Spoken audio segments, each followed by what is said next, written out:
Good afternoon. How's the show so far? Interesting keynotes? Pretty exciting stuff. So we're really happy to be here. We're happy that you're here to hear this session.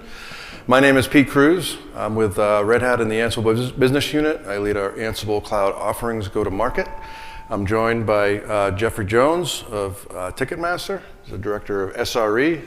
He's been working with us in the team for a little bit and leveraging Ansible through AWS and doing their thing. So I think, to get started, some of the things that we're going to talk about today, one, we'll do a little background. Jeff's going to give us a background on what his team is doing, what they're responsible for, some of the core use cases that they're using Ansible for within their overall environment.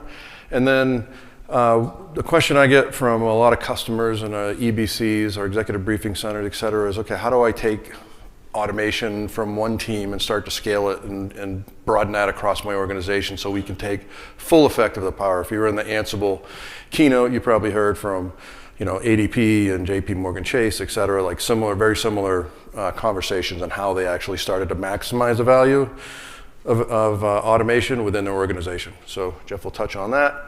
And then we'll kind of wrap up with where are they now? Where's Ticketmaster now, and where they intend to go? What's next on the roadmap?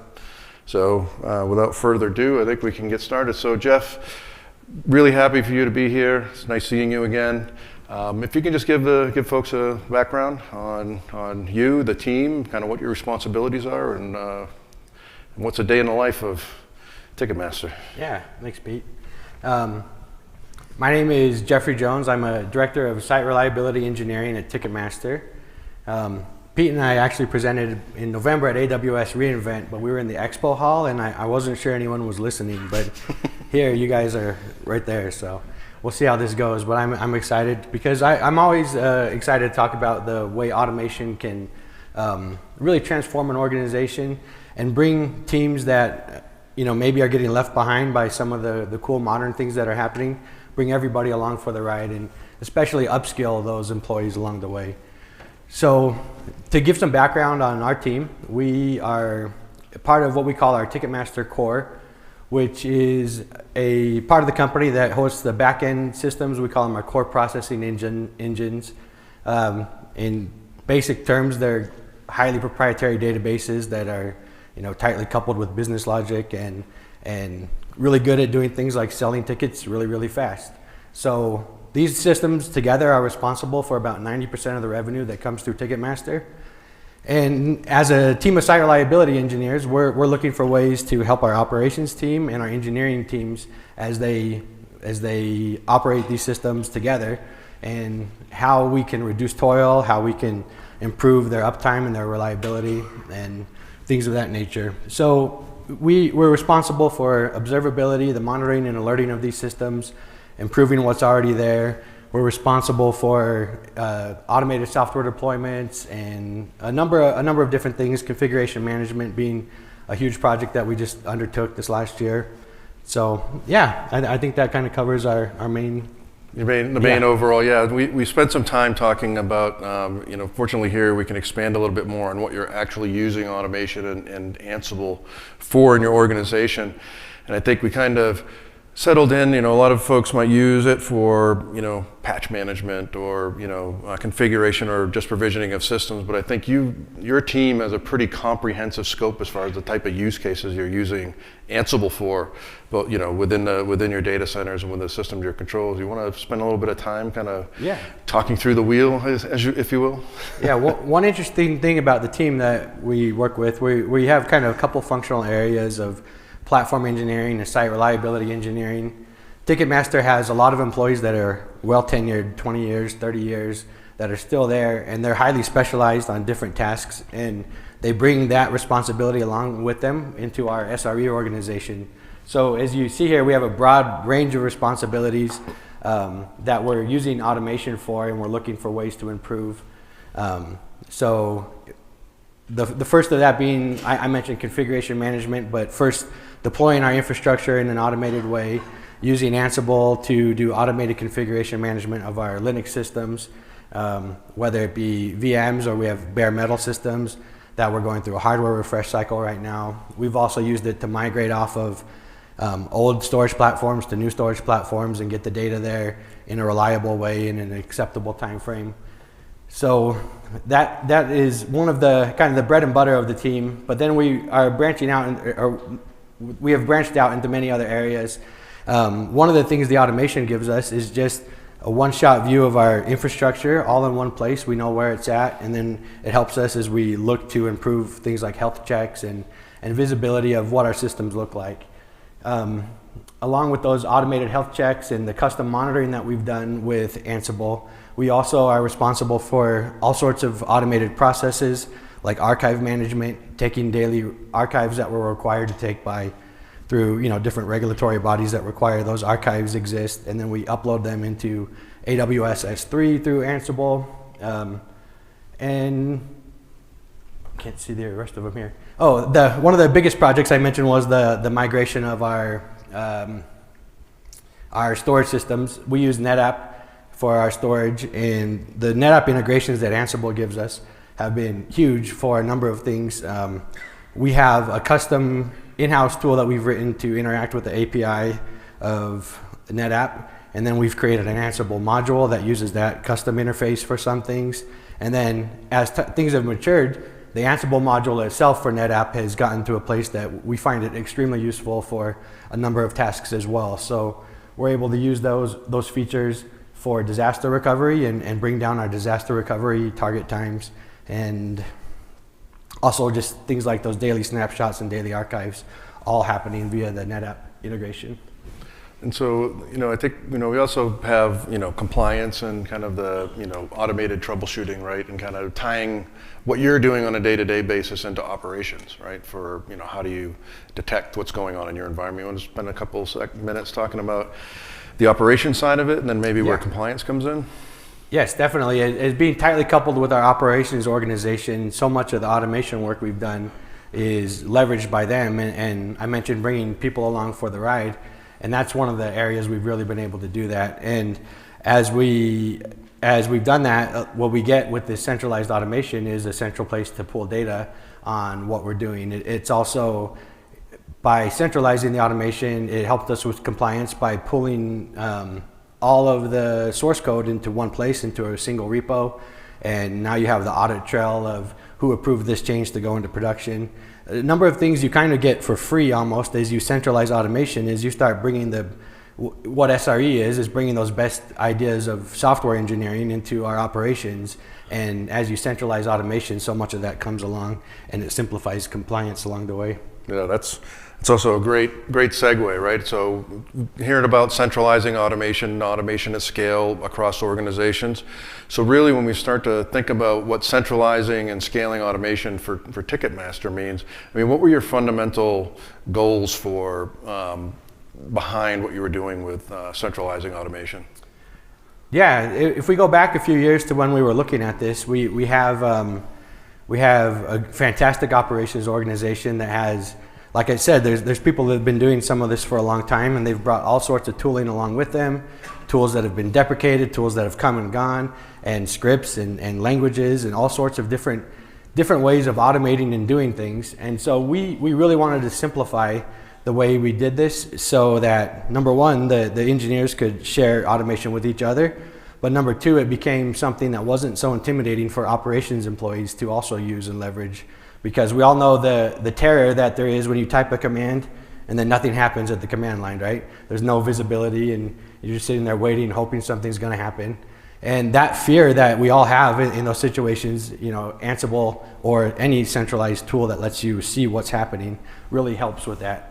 And so I mentioned that because that was the main goal, is let's bring the whole operations organization along with the SRE team and upskill everybody to a point where we're all contributing to automation and making things better rather than being stuck on a treadmill day to day of doing the same tasks. Yeah, so I guess with any grand initiative or set of goals, right? Like you got to start somewhere. So what was, lessons learned and kind of how did you actually begin? Like how did you start that process? Yeah, it's a good question because I think we've all faced it. If I go to my own starting at Ticketmaster, we'll use that as an example, but I was hired during the middle of a of a concert series that was, the on-sales were busy, entry to the venues wasn't going well at the time, and my boss was asked to hire some more people to come help out. But he literally couldn't spend 5 minutes to interview me. Like how is he gonna go through this hiring process and all of that? That's how underwater they were. But he finally got through the interviews, and we got to the place where he honed in on a couple candidates, and we joined the company. And then you go start, and this is not a unique story. You start and you get there, and then it's like, what do you want me to do? And it's kind of crickets, right? How are you going to get anyone to tell you what to help with when they're all so busy keeping the systems up? And so the approach I took here, and that others have taken that really works, is you just have to have an engineer that's curious and ready to start asking questions and says, I'm here to help, and is ready to convince people that they're here to help by actually doing something right away. So the way to do that is to ask questions to everybody, put time on people's calendars, say, hey, can I shadow you for a day? And you're gonna look for the opportunities that you see. You're gonna catalog them, you're gonna publish them somewhere like Confluence, and then you're gonna find a few minutes to bring them to the team. And with that published list, you're gonna choose something, and you just start. And it's gonna be something simple. You might just find that there's a bunch of cron jobs that are failing and nobody has time to solve that, right? Something real simple, or you could bring an Ansible playbook that goes and restarts services that are failing, that people are manually restarting. But you just have to start and build that trust over one little task, and then kind of go from there. Yeah, exactly. I think that's kind of that point, right? You're busy keeping the lights on and doing your day job, and you're trying to advance and modernize what you're doing from an automation. So it definitely can be challenging. And we tell a lot of our customers, right, start small, right? Start small, pick a set of repeatable tasks that are, bogging you down or in your backlog, nail those down. Yep. And so, I guess, once you get started, right, I guess the key point, right, you just got to start at some point. So then, the lesson learned, right? We talked about the starting simple, but I think you touched on it a little bit in the beginning and the goals, right? How do you share? Like, what are your best practices and how you actually got the word out once you started having success in some of those initiatives? Yeah. I think the thing that really helps is keeping, besides just starting, is you want to keep things as simple as you can. And that's why Ansible fit the bill so well for this SRE team. Was we could share it with people. They didn't have to go spend an hour trying to understand your code. They could run it on their own laptop, or you could easily show them what they were doing, what you're doing. And then you want to just pair with others frequently and keep looking for those opportunities to improve, and say, hey, I noticed you were doing this, and so I put this thing together. Or would it be helpful if I did this? That's the approach. And it seems funny to stand up here and say, like, just do these simple things. But when you have an engineer who is available like that, it really helps. So you have to either hire somebody or pull somebody out of the day-to-day grind and get them to that point where they can start adding that value. And one of the things that is really important here is you have documentation showing what you're doing and showing your wins, and publishing those and speaking with people as much as you can to let them know what's going on and look at this potential of this we have if we just get a few minutes from a few people. Mm-hmm. Yeah, I mean, that's, once you get started, right, and you start that momentum and you start bringing on additional teams, right, I think, getting that platform, getting that automation, together, right? So what were some of the challenges, or at least as you started to go, and what did you learn as, through that, right? Like, because I think some customers might end up getting mired in what they're putting together, a set of tooling, as opposed to actually solving problems. So what were some of the challenges, and how did you overcome those as a team? I think the challenge that you have in a situation like this is, how do you start contributing and helping others while also creating a framework that you can build on and start inviting them, so you don't recreate the same problem that you already had, that you had teams writing custom probes for a monitoring tool, and you had other teams writing scripts in Perl and others in Bash, and there's no guiding principles. And so the thing that we established from the beginning is our Ansible code was going to be readable, and Ansible helps with that, but you can still write bad Ansible code, right? Or you can not add comments, or you can not add documentation along with it. So readability was the paramount thing over anything else, over efficiency, over whatever cool new thing you learned how to do. Readability is the first thing. And when it becomes readable, it becomes shareable. But the shareability also has the added benefit of you have to centralize somewhere, and you have to get things into source control. So naturally, you're likely going to get things into Git. You're going to go through the process of pull requests and getting more eyes on your work. And that creates a shareable environment, a central environment, and insisting on that. If you have a team that has habits of putting things directly on the machines, directly on your servers, you have to just draw that line in the sand. And if you're a leader, you establish that firm policy that we're not doing that anymore. So you have that readability, that centralized shareability, and then the maintainability kind of comes along with each of those, that now that you've created this framework that people can use, you're going to be sharing this with a broader operations group or an engineering team or a DevOps team. But everybody together then maintains this code, and they can now because it's centralized and it's simple to read, and you can hire somebody off the street and they can come understand what you're doing. So that's the principles that we set, and we have to find ourselves time to time going back and looking at those and saying, wow, these playbooks we've been writing, they're really cool, but we can't hand them to operations because they're pretty convoluted. We just recently had to go through that process, a painful process of, a lot of automation we wrote and said, this isn't really the way we should have gone, and go back and correct it. But the dividends pay in that the operations team has been able to do the operating system upgrades that we've been doing without any help from the SRE team, whereas if we hadn't done that, it wouldn't be the case. Yeah, so you talked in the beginning about some of the use cases around, where you're doing kind of the CI/CD configuration infrastructure as code, right? And that's kind of that next step, that collaboration aspect where you start to work together as a team across the silos, right? Yeah, so I have config as code and infrastructure as code up here for two reasons. Is one, that's a great area to automate across your infrastructure.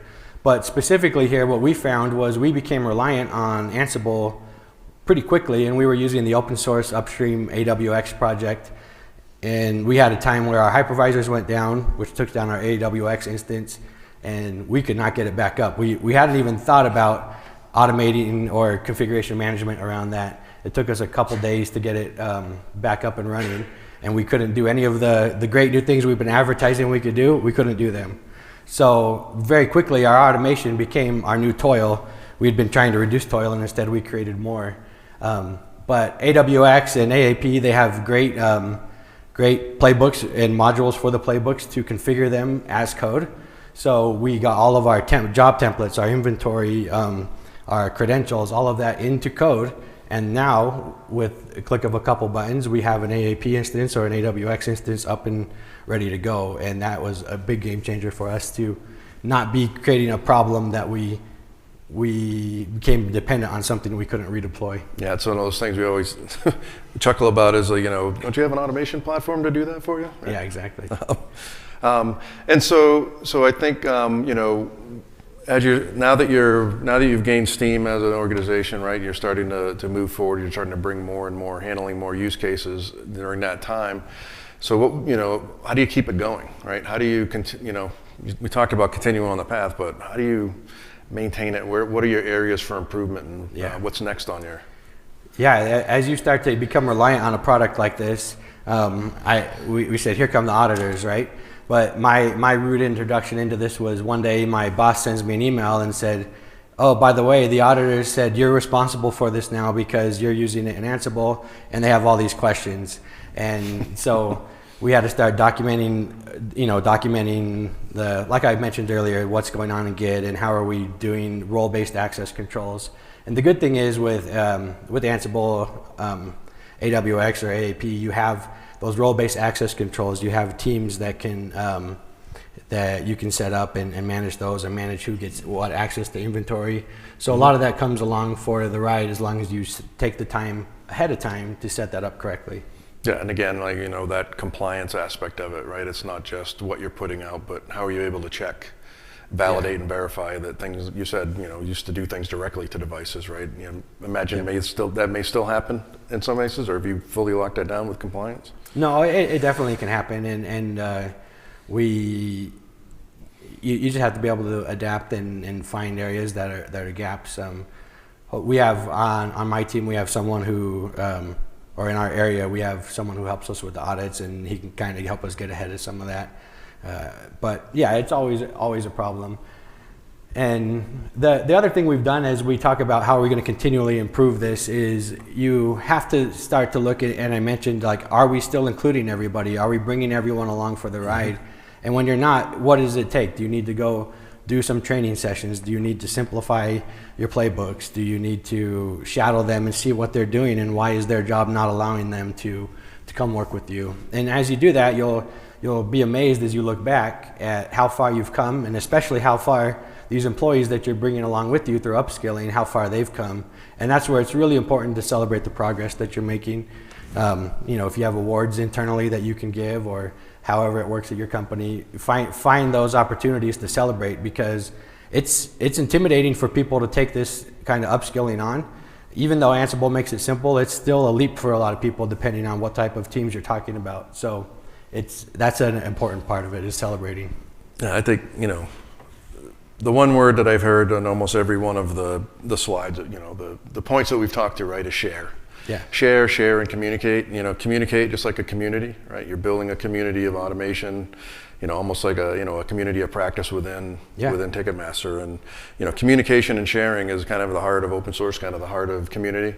And it's a great approach. I mean, it's obviously, we talk about some of the results and some of the value that you've seen, or now that you've kind of embarked on this journey, you've started to centralize, you're kind of getting into hitting the stride as an organization and really adding value to the business. What are some of the results that you've seen?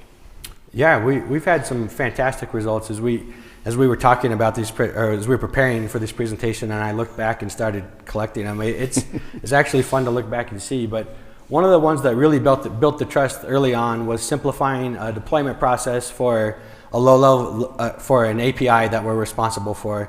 And this deployments used to take the operations team doing it very manually. It would take days to get this fully deployed globally. And even sometimes over the course of weeks, depending how the canary testing would go, and did they have to roll back and things like that. So we got that into playbooks, and we got that down to a one-click deployment per cluster. They watch it, make sure everything's good, and they're done with those deployments in an hour. So it's a legacy system. It doesn't play well with modern CI/CD, and so Ansible fit the bill perfectly to fill some of those gaps. And then we've been able to. We mentioned disaster recovery already, and we've certainly that was a huge one of being able to say, and we did it in a real actual major incident. We failed the system over with this playbook, and it failed over in 10 minutes, just like we had promised. We're able to do dry runs of those every quarter and prove that our disaster recovery solution works. And this is a very proprietary, system that we had to do the disaster recovery for. And Ansible again just came to the rescue and made that possible. Configuration management modernization. We had a legacy configuration management system from the RHEL and Oracle Linux 5 and 6 days that is end of life, and we had to bring into the modern era, and that was a huge project. But with using Ansible and Ansible roles to manage the configuration, we're able to do that. And again, that's where we brought operations along for the ride, and they've now gone from not having anything to do with provisioning of machines to being completely responsible for it. Over the last several months, we've done literally hundreds and hundreds of machines all through with that team. Yeah, that's impressive. I mean, that's when you start to see, like you said, when we step back and start asking the questions, like, so, what has this bought the organization for you? How has it made your life easy? And I think with all things IT, right, our work is never done, right? There's always the next thing, the next technology, the next thing that's coming down the pike, the next business, the next concert, and in your case. So I think, where are you right now? I know, you talked about AWX, you've talked about AAP, I know you've made that shift, so kind of where are you now, and then where do you intend to go? Like, what's next for your SRE team? Yeah, so we made the shift to AAP as kind of the treadmill of keeping up with the open source upgrades and building a deployment solution for them every time something changed upstream. That became more and more of a burden, and then also just being able to just have the confidence and not have to sit back and go through all the checklists of securing an open source solution like that. So we essentially said we can do that ourselves. We've been doing it ourselves, or we can pay someone to do it for us. And that was kind of the pitch point that we went in with, and that these are our systems responsible for 90% of our revenue. We need the configuration of them, the configuration management solution to be rock solid, the deployment solutions to be rock solid. So that naturally got us into AAP, and we looked at different options, going on-prem, going into cloud, and I chose on-prem, and we got pretty far into that, and then the budget dried up, right? As anyone who's had to deal with budget knows that can happen. And we ended up in AWS just because, for that reason of the offering in the AWS marketplace, and who puts what labels on what dollars, that matters at times, right? So we ended up with the AWS version, and we were one of the bleeding edge clients last year with that, and be honest, it was really painful. But we've pushed through it with Red Hat's help. The offering that's in the cloud now has changed to a self-managed solution where you manage your own deployment, which we deploy now through Terraform, and it's turned into a great solution. We're looking now at using the automation mesh that you can use so that our cloud, our AAP in the cloud is able to go into our data centers at single entry points rather than having to open it up everywhere. So that's one of the things we're just about done with, where we have been rolling that out. And then the big thing we're excited for is the event-driven automation feature of Ansible, or of AAP specifically. We've done a lot of our own event-driven work through playbooks and polling things and checking for conditions, but the way that EDA does that and can help us actively monitor those things through webhooks and help with self-healing is really our next big undertaking that we're looking at. Yeah, I think it's exciting, right? Like when we talked about some of what you were doing and the checks that you were doing, like you said, with playbooks, and now being able to tap into those monitoring systems. So you said you're using like Prometheus and some other tools that are actually looking at the state of your environment, the performance of that environment. Now you can kind of tap into that instead of recreating that wheel, right? Yeah, we can use the same Prometheus exporters that we've been using, but with the way that EDA will react to a certain condition and help us self-heal immediately is something that we've been toying with in non-production, and we're getting ready to roll out to production. And then you see when we talk, you kind of see yourselves. Your team is doing a lot of the playbook creation, et cetera. But I think you mentioned being able to offer what you've put together as a server, right? So team members outside of SRE can actually start to execute their own projects, correct? Yeah, we have a number of DevOps teams that are in our same organization that we haven't had a chance to partner with so much because we've been heavily embedded with these legacy core processing engines that I mentioned. But we're now with AAP up and running, we're able to offer it as a service and say, hey, what can we help you automate? What can we show you how to do? We can segregate their part of AAP, right, through making them their own team and let them loose and try things out in non-production and help them go to production. So yeah, as we take on this platform engineering role, AAP is one of our key components of how we're going to do that, and event-driven automation is one of the big features that we have teams asking us for, so we're looking forward to it. Oh, that's excellent. Yeah, I mean, it's been great working with you, and it's been great chatting and understanding what you and the team are doing at Ticketmaster and kind of the impact. And obviously, when you were working through with the initial offering, we appreciate the collaboration that you've not just had within your team, but with Red Hat and our team as well.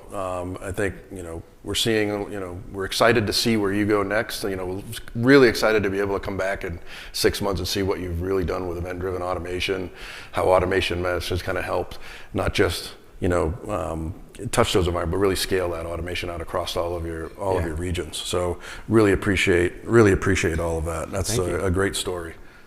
I think and kind of start to kind of wrap this up. I think there were a couple key points I think that stood out to me, right? I think getting started, the sharing, the communication, the collaboration across the different teams, right? Yeah. So being able to, I think, fundamentally from an Ansible perspective, right? Being able to collaborate and use the same common language with it to speak for each of the different domains, right? That have to work together in that end-to-end service delivery, right? Because you're not just the server guy, right? You're the infrastructure guy, you're the cloud guy, you're you have different teams you have to interact to do that end-to-end service delivery.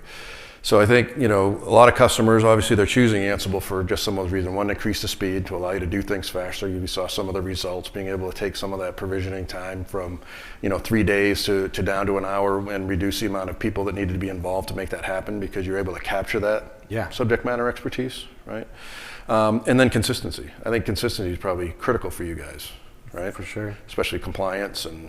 Yeah, one of the things I love about Ansible modules is it kind of gives you a common YAML language that you just have to learn and read some documentation on, and you don't have to worry about the underlying APIs of whatever you're interacting with. So it gives you that consistent way to interact with your systems because of that standardization. Yeah, and you're starting to take advantage of a lot of that certified content as well, right? Like, it kind of, I think you probably heard Satish talk about force multiplier, right? Like you're able to now capture expertise that you don't necessarily have to have in-house, like how to do Palo Alto, how to do Cisco, how to do some of these other technologies that, it's embedded in the collections, right?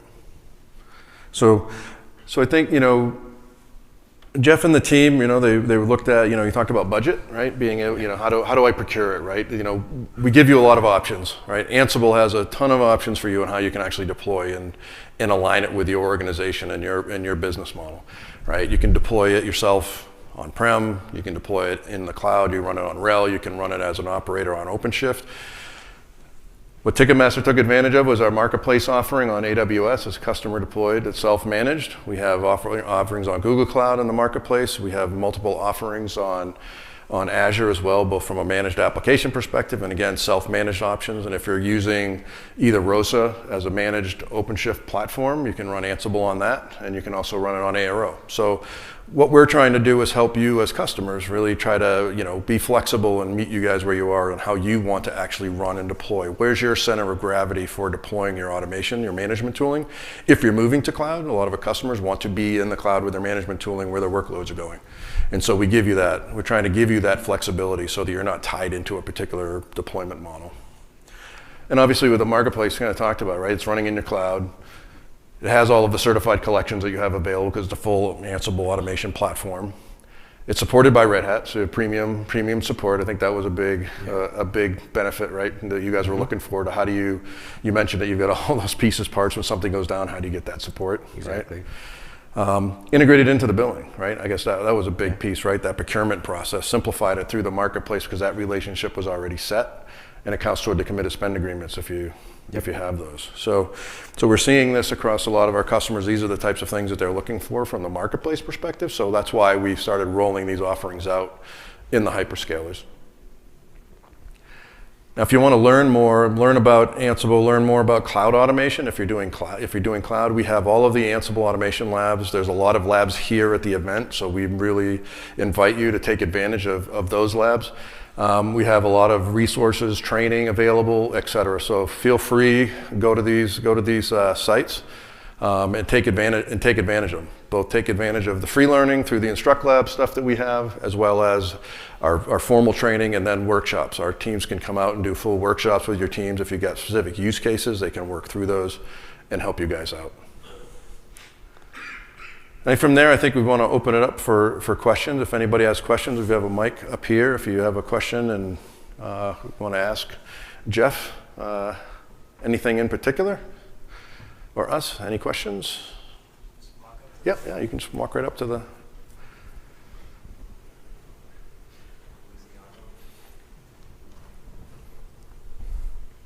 I was just curious, I don't know if this is going to the room, but, oh, there we go. From an SRE perspective, I'm an SRE at PlayStation. How has AAP impacted SRE operations? Is it a part of incident management? Is it observable to you so you can track things back to a playbook run? Yeah, it is. It's really helped in that regards of one of the teams we have does.